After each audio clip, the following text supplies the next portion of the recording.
पांचवें मॉल में 40% दुकानें बंद और 67 करोड़ का नुकसान। और अब नए लेबर कोड से लाखों नौकरियां खतरे में है। क्या आपका शहर भी इसी लिस्ट में है? आज आपको इस वीडियो में पता चल जाएगा। दोस्तों, हमारे YouTube channel the Azad Galaxy में आपका स्वागत है। आज हम खोलेंगे भारत के बदलते बाजार की वो हकीकत जो कोई नहीं बताएगा। नाइट 10 की रिपोर्ट के अनुसार भारत के 32 शहरों में से 365 में से 74 मॉल यानी कि हर 5 में से एक मॉल अब बंद पड़ रहे हैं या आधे खाली हो चुके हैं।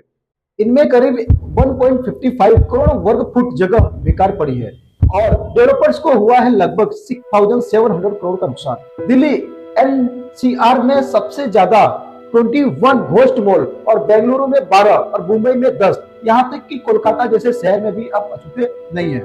सवाल है कि अगर ये मॉल्स बंद क्यों हुए? क्या सिर्फ ऑनलाइन शॉपिंग इसका कारण है या इसकी असली वजह कुछ और भी है? असल में इसकी वजह कुछ और भी है।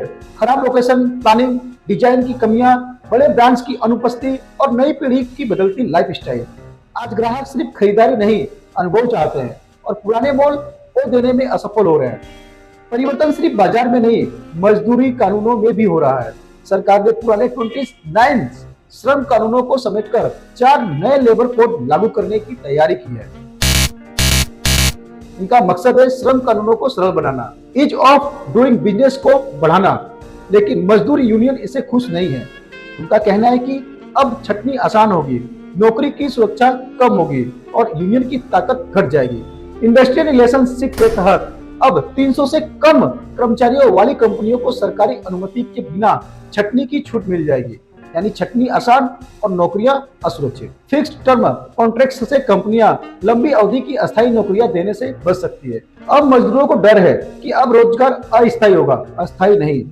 यूनियन का एक और आरोप है कि अब दैनिक कार्य 8 घंटे से बढ़ा करके 12 घंटे तय हो सकते हैं। हालांकि कुछ साप्ताहिक सीमा 48 घंटे है, लेकिन लंबे शिफ्ट से जीवन की गुणवत्ता घट सकती है।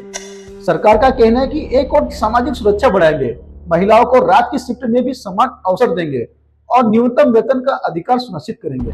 लेकिन यूनियनों का दावा है कि असंगठित क्षेत्र के 90% मजदूर अब भी इसे अछूते हैं।